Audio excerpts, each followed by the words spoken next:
Kung alam ko lang na yung lagnat niyang yun, sana dinala ko siya agad.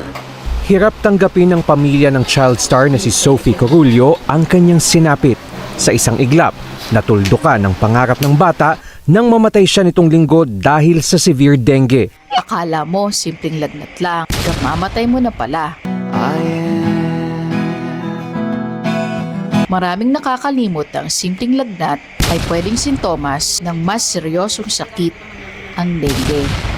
Libo-libo ang nagkakasakit ng dengue taon-taon. Ang kaso ng dengue ngayong 2024 ay tumaas ng 81%. Kapag huli na ang aksyon, pwedeng humantong ito sa komplikasyon o sa pinakamalala, kamatayan. Pero alam mo ba, kayang iwasan ng dengue? Kung alam mo kung paano protektahan ang iyong tahanan. Lamok, lamok, lamok. Dito pumapasok ang Activo 2.5SC. Isa itong mabisang solusyon kontra lamok. Pinapatay nito ang mga lamok sa loob at labas ng bahay. Tuwing may nagtatanong po sa akin, saan ka nagtapos? Saan ka nag-aral?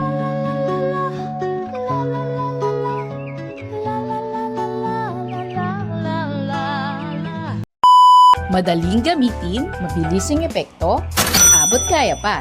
Higit sa lahat, FDA approved para sa peace of mind mo. Sabi nga ng eksperto, prevention is better than cure. Yes! Huwag nang hintayin pang magkasakit ang pamilya mo. Family is love! Aba? Mahuli na. Sa Activo, protektado. Abay, dapat lang, ha? Ako si Adet, partner sa kalusugan at kaligtasan.